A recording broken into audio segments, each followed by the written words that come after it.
Meat is the yardstick of protein foods because meat measures up to every protein need.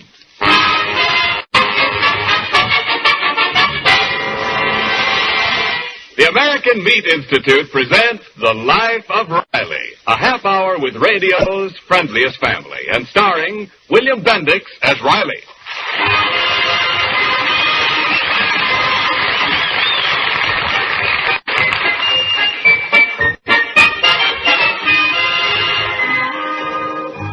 When you buy shoes, you want to know not only what size, but also how well are they made. To get the right kind of proteins into your meals, you must know not only how much, but also how good. Meat is the yardstick of protein foods because meat measures up to every protein need. And now, The Life of Riley.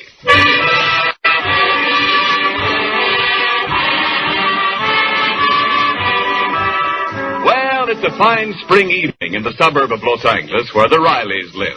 War worker Riley has just returned to the bosom of his family and is receiving a communique on current events at home.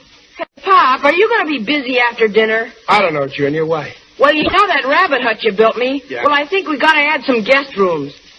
Nothing doing, Junior. When I built you that hutch, I explained to you that it was only for one rabbit. I know, Pop, but you should have explained it to the rabbit. Say, how's about starting dinner, Dumpling? Just a minute, dear. What's your hurry? I'm just using strategy. Just once I want to reach for some meat without getting slashed by your Uncle Baxter. How you exaggerate. Uncle Baxter isn't a big eater. Of course, he does like to nibble now and then. Yeah, I've seen the way he nibbles. This morning there was a foxhole in the chocolate cake. Well, last night he had a headache. He thought a bite to eat would draw the blood from his head. What we need is something to draw his head from the icebox. Oh, hello, Daddy. Hello, Dad. Dad, what were you talking about when I came in? Well, I was saying that your mother's uncle is... Never mind, Riley. No free speech anymore. Well, my dear children. Hello, Uncle Baxter. Now, don't tell me it's dinner time already.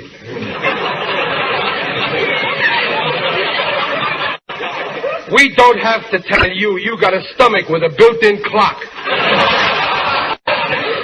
Well, yes, working outdoors certainly does sharpen one's appetite. Yeah. Uncle Baxter, tell me one thing. Did you pull up them weeds in the backyard? No, but I did something more important. I counted them. You counted them? Precisely. The breeding habits of weeds fascinate me. There are 82 more weeds today than there were yesterday. Uncle Baxter, you promised Riley you'd weed the Victory Garden for him. Oh, and so I shall. Next week. Until then, I shall be busy writing an article for Better Homes and Gardens, entitled, Take Heed, the Weed. Baxter, if you don't get a job pretty soon, you're going to find moss growing on you. And then I'll write an article entitled, Take Hold, the Mold. For goodness sake, stop bickering, you two. Oh, I almost forgot, Uncle Baxter. Here's a letter came for you. Oh, for me? Well, it's from my brother Buckley in New York. Excuse me, I must see what good old Buckley has to say. Oh, what's Uncle Buckley say? We'll see as soon as I find my glasses. If I know that big mouth, he'll have plenty to say. Now, Riley, you only met Uncle Buckley once at our wedding. What a chiseler. I invite him to the wedding. He eats all the sandwiches, drinks all the charged water, dances with all the dames. Then for a wedding present, he offers me a free chance on a punch board.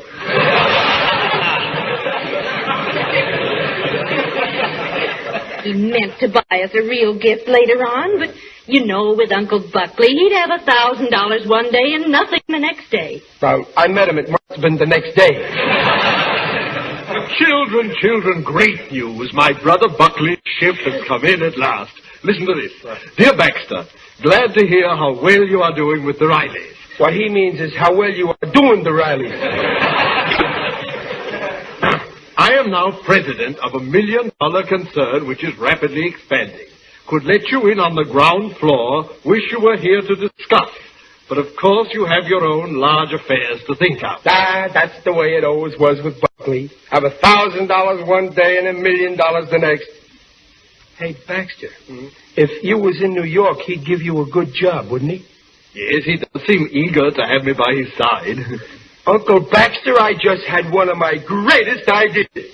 Seeing that Uncle Buckley needs you, why don't you go to New York? What, and leave you all to shift for yourselves? Oh, no, I couldn't be so selfish. But, Uncle Baxter, if it meant a new start for you, we wouldn't mind your going. We'll be brave. But, children, this little nest has become home to me. Ah, this little nest will not miss one little bird. A vulture. It would be the making of you, Uncle Baxter. New York. What a town. The Empire State. The Waldorf Astoria. The Fulton Fish Market. But, Riley, Uncle Baxter hasn't enough money to go to New York. But he's going to have. How? I've got a little dough saved up, and I'm going to use it to start Baxter climbing up the ladder of success to Uncle Buckley's ground floor. What do you say? Oh, Riley, that's a wonderful idea. You know, it does sound attractive. Huh? By Jove, I'll do it. Boy, Uncle Baxter. Right after Grub, you and me are going downtown and buy a ticket on the fastest train they've got.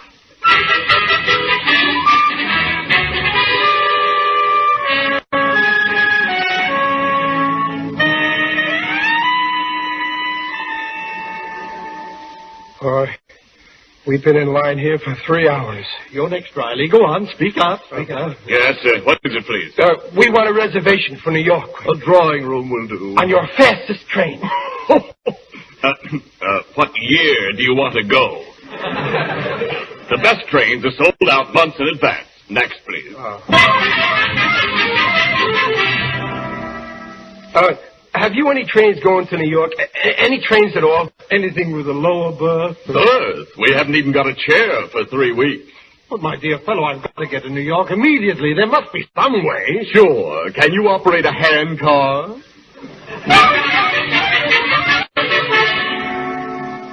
Hey, Bud, how about a bus for New York? There's anything with seats in.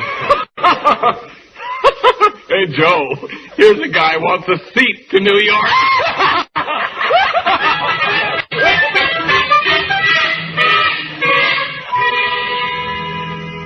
Riley, have pity. We've been all over town. There's no way to get to New York. Maybe you could take a trolley. Keep asking for transfers. Look, there's a place. The Crow Flies Travel Bureau. I am not going to New York by crow. Look at that sign. Go east by bus. Only $21. Come on, let's try this. This shabby place? How can they get me to New York for $21? Well, this guy can do it cheap because he's down at the basement and he ain't got no overhead except the street. Well, what'll it be, gents? The Crow Flies Travel Bureau at your service? Riley's my name. My uncle here wants to go to New York by bus. New York, eh? Yeah. You mean New York, New York? Yeah, right outside of Brooklyn. Well, I'll get you to New York in a jiffy. I mean for $21? Absolutely. I don't believe it. Uncle, you're practically standing right in Times Square. Now, let's see. Where are we now? Well, that's a nice way to start. We're in Los Angeles. Okay. We start from Los Angeles, and we jump you over to Pothole, Texas. Texas, so far south. Texas. There's a place I always wanted to see. Uncle Baxter, you're a lucky guy. And from Texas, he goes right to New York. Huh? Well, practically. Mm-hmm. In Texas, he hops a different bus, which shoots him right through to Painted Hat, Oklahoma, where he has a 4-day hangover. Boy, Uncle Baxter, you'll be seeing America through bloodshot eyes. 4 days? Well, can't you get me quicker connection? Why, sure, Uncle, certainly. I can reroute you to Wishing Well, Missouri, which will save you 20 minutes. Then, only 3 days later, we whisk you over to Pig's Eye, Kentucky. Pig's Eye. There's a place I always wanted to see. The Old South. Yep, and from Kentucky, the next jump is up the good old Mississippi River. Ain't that romantic? A bus up the Mississippi. Can he leave tomorrow? Sure, but it ain't a bus, it's a boat. I can't ride on a boat. I'd be seasick. Ah, why, just think of them moonlight nights on the Mississippi. with the banjo twanging and the nice cool glass of that crinoline. Uncle Baxter, you'll be a new man when you get off the boat in Chicago. Riley, the Mississippi does not run through Chicago. Well, that's right. The boat takes you up to Cairo, Illinois. And, get this, man, no waiting at all. I shoot you up the Ohio River on a launch. Pat, and in no time at all, you're safe and sound in Custer's Crossing, Missouri. No crow ever flew like this. No, but now you're in Custer's Crossing. And don't forget, this trip is only $21. Yes, I know, but how, may I ask, do I get out of Custer's Crossing? Hey, can you row a boat, Uncle? No, I cannot row a boat. I want a bus here to New York. New York? Ain't that kind of an out-of-the-way place? Look, I'm sorry, mister. We don't have any connections for it in Custer's Crossing. Don't forget, there's a war going on. Then I'll wait till it's over. You can't do that. Uncle Buckley's waiting for you in New York. Riley, when you can offer me a direct route to New York, I will go. Until then, I will be forced to remain in your small and not too comfortable guest room. Ain't them relatives murder, Mr. Riley? Yeah, he's been a grindstone on my neck for 2 years. Well, come here. What? Listen. For $5, I know a voodoo woman who'd sell you go-away powders.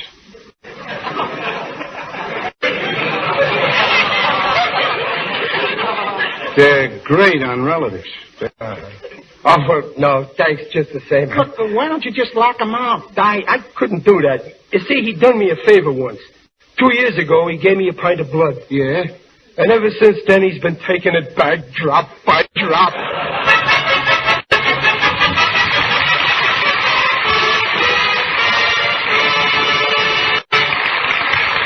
Time out from the life of Riley. This is Ken Niles as spokesman for your meat industry. Today, if you took a trip through farm country in almost any part of our nation, you would see lush spring grasses growing taller and richer, the green fields of the western ranges, the bluegrass of Kentucky, clover and alfalfa, and dozens of other forage crops in field and pasture. There, growing in those fields, is an important part of your next winter's food supply. No, nobody is planning to make you eat grass or clover or alfalfa. The finely bred meat animals of our country's ranges and pastures and farmyards turn this grass into roasts and steaks and chops. Cattle, sheep, and hogs make grasses into meat. Some livestock, then, is fed grains and other finishing feeds before they move on to market, onto the bridge, which is your meat industry. On that bridge, they are changed into fresh meat, canned meat, ham and bacon, sausage, lard, and into hundreds of byproducts needed both for industry and for war. Off the bridge, that is the meat industry, they move through the retailers to your homes or to the military depots that ship food on to our fighters.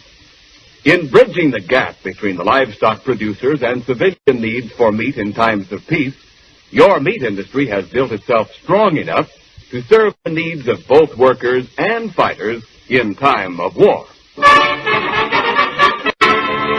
And now back to the life of Riley. 24 hours have passed, but to Riley it only seems like a year because Uncle Baxter is still on his hands. Don't take it so hard, Riley. Something may turn up. I don't know, Dumpling. All day long at the plant, I couldn't get it out of my mind. I was working on a big bomber, and I kept thinking if only I could smuggle that plane out of the plant, we could fly Uncle Baxter to New York. Smuggle out a big bomber? Daddy! I know it's a nutty idea. Where you going to get gas today, huh? Hey, Pop, we're famous. Look at Mom. Our family gets mentioned in the paper. Oh, what's it say to? It's in the social notes. It says, Baxter Turnbull, prominent West Coast magnate, will be super chiefing at L.A. today to join his brother Buckley Turnbull, well-known New York industrialist. Super chiefing out. He ain't even bussing out. Pop, what's this West Coast magnate? That's another name for Santa Monica beachcomber. Look at them suitcases of Baxter's. Standing there so near the door. So near and yet still here. Say, Pop, there must be some way to get Uncle Baxter out of town. Not a chance. One time I even thought of trying to mail him back. What an idea. He'd be covered with stamps. He wouldn't cost so much. Third class. He'd have to go first class. He's writing on him. He's got memories of Mabel tattooed on his chest. Well, my dear children. Junior, hide your piggy bank. Here comes that West Coast magnet. Well, children, I've tried all day. Still no transportation. So if I stay a few more weeks, you won't think I'm imposing, will you? Well, since you can't get away, you're welcome to stay, Uncle Baxter. Thank you, Margaret. Thank you, Riley. I didn't say nothing. Be serene, Riley. Count your blessings. Well, I'll unpack my bags again, eh? Call me when dinner's ready, won't you? Just unpack some pajamas and a toothbrush. I ain't given up hope yet. I sure thought next time them bags moved, I'd see him going the other way. Well, Dad, help me carry the dinner into the dining room, will you? Yes, Mother. You, Riley, it's me, Waldo Benny. Oh, hello, Waldo. Come on in. Hey, Waldo, how come that wife of yours let you out of the house? Riley, when you got a wife like mine, you got to use strategy. Yeah. This is the night she plays gin rummy with her Aunt Gussie. And you know what I did? No, what? This afternoon, I stole the ace, king, and jack. So they had to send me out for a new deck of cards. That's using the old noggin, Waldo. Oh, I've been doing that for almost a year now. I always take different cards. Pretty soon I'll have a whole deck of my own, and then I can play solitaire.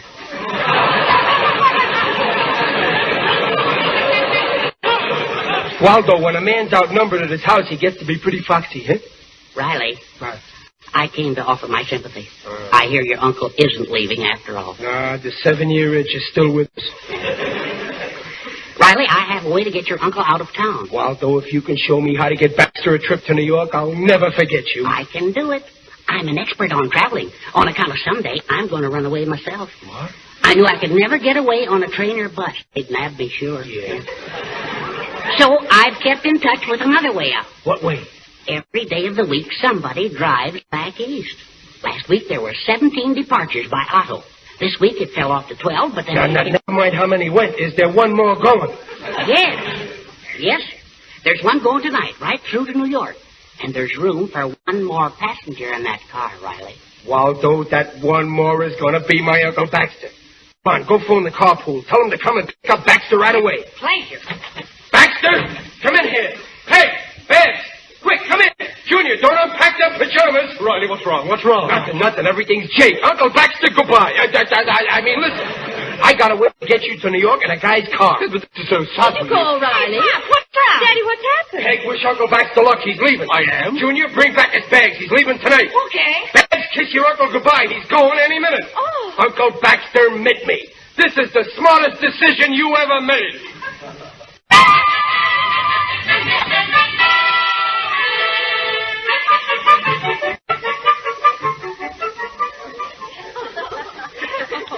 Order, everybody.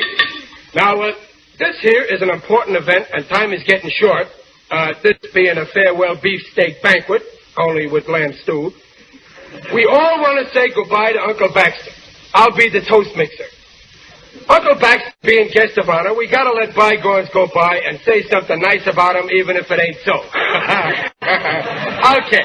Now, first, I'm calling on a young lady who has been a member of this family all her life. I think she's kind of cute. I give you my favorite daughter, Miss Babs Riley. Oh, Daddy.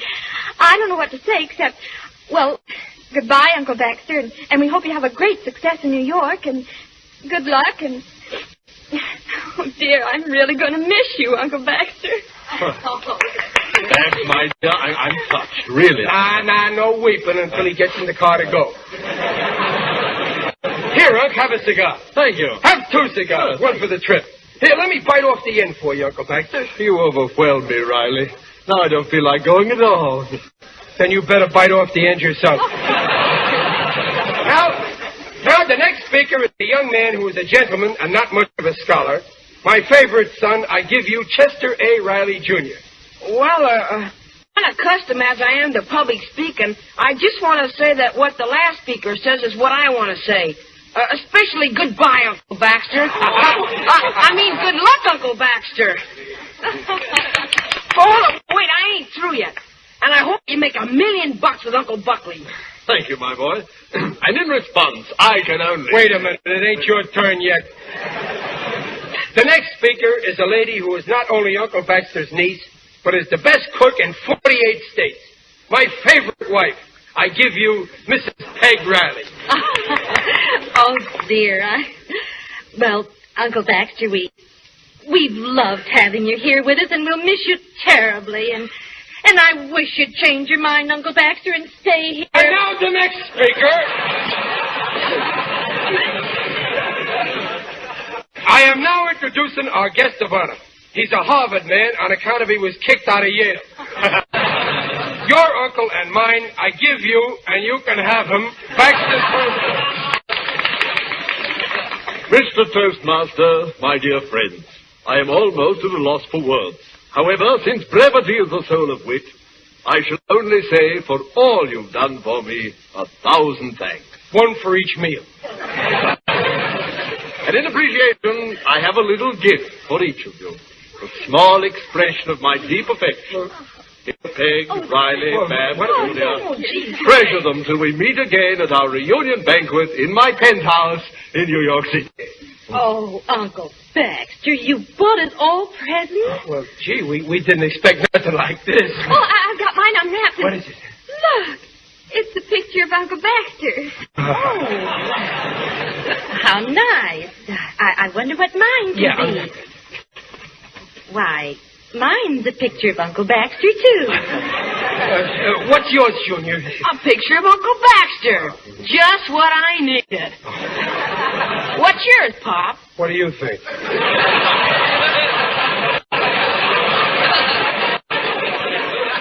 Uncle Baxter, when we look at your mug, your absence will be missed. And now for my speech. I got a little poem which I wrote up out of my own head. This poem was wrote a year ago so as to be ready for this event when you finally moved out.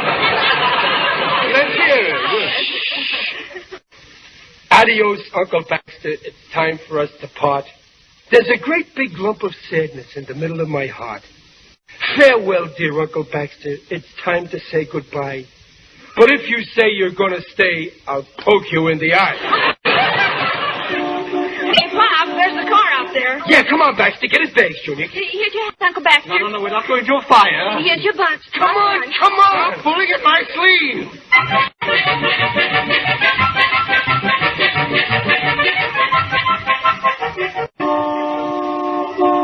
All right, get in, brother. Get in. I'm 4.5 minutes behind my schedule. Get in, Uncle Baxter. One moment. Is this the car in which I am to travel 3,000 miles? A small convertible coupe? What's the difference? It'll be cozier. Oh, but Riley, it's crowded already. It's full of luggage and people. Plenty of room. Jump right in.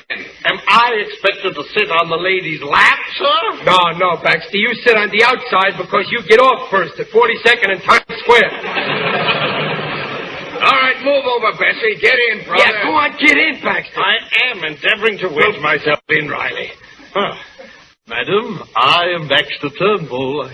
We got plenty of time to get acquainted. Shut the door, brother. I'll shut it. There you are, Uncle Baxter. Here, hold your suitcase on your lap there. Okay, mister. Oh, give on up, Uncle Buckley. Goodbye. Bye, Uncle Baxter. Bye, Uncle Baxter. Hold your hat crossing the Rockies.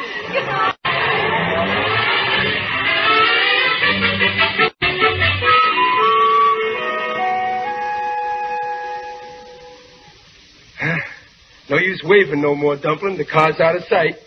I'm going in the house now and count the rooms.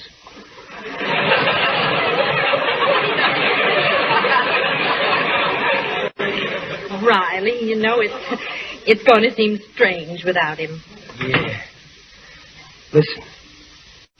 Ain't the house nice and quiet? And look, my Morris chair. Now any time I want to sit in it, I can walk to it without having to raise him for it. Oh, dear. I got to get acquainted with my Morris chair all over again. Good evening, Morris. My name's Riley. Remember me? Well, for goodness sake, talking to an old chair. Morris understands me, okay? This is living. He's gone. The leech who just dropped in for a couple of days and stayed 2 years. Peg, the door. The door, he's back. Why, he can't be. He didn't like that car. He made them bring him back.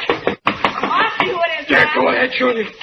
Oh, hello. Relax, Pop. It ain't Uncle Baxter. Oh, boy, what a relief. Who is it, Junior? Who is it? Why, Riley, it's me. Your old Uncle Buckley, fresh from New York. Uncle Buckley, how in the A world? little surprise for you, my dear children. I just stopped in to spend a couple of days with you. My trunks will be here in the morning. This is restful. Hey, look! Already he's got my Morris chair.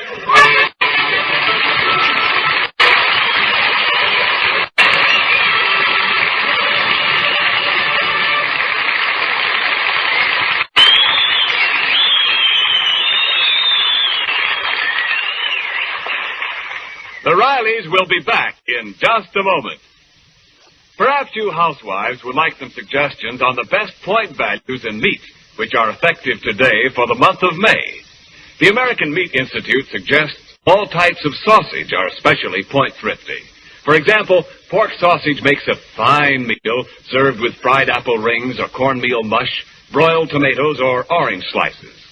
Bacon, too, is something you can use more of now that it's going to remain only 1 point a pound during the month of May.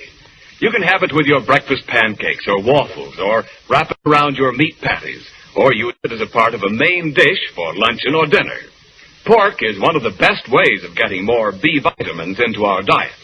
And pork, like all meats, is an excellent source of the right kind of proteins, the kind that do so much for growth and tissue rebuilding.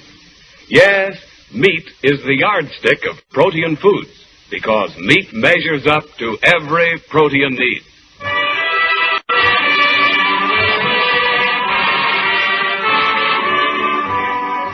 All statements regarding the nutritional value of meat made on this program are accepted by the Council on Foods and Nutrition of the American Medical Association.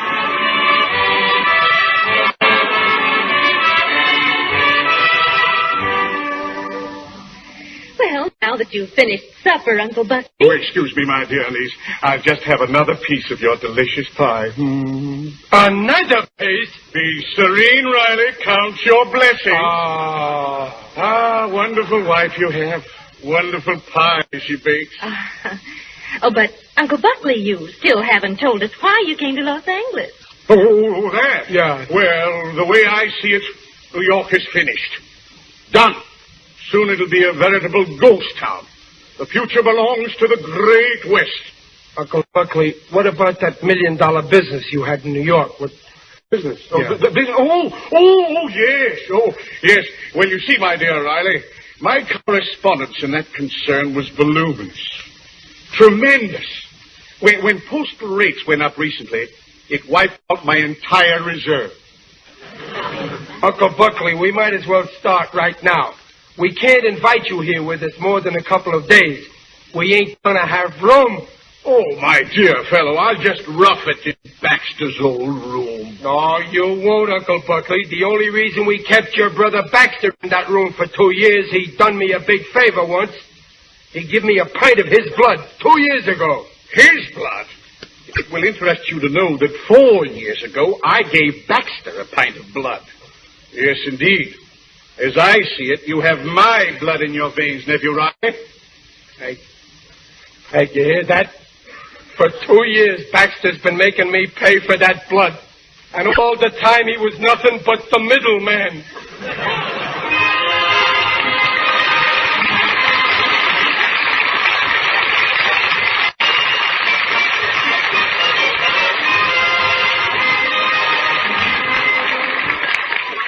Well, Uncle Baxter's gone, but it looks like Uncle Buckley will be an even sharper thorn in Riley's side. Follow The Life of Riley, starring William Bendix and sponsored by the American Meat Institute, next week at this same time. Uncle Baxter was played by Hans Conried. The program was directed by Don Bernard with music by Lou Kozloff. William Bendix appears by arrangement with Hal Roach. This is Ken Niles inviting you to share The Life of Riley once again next week.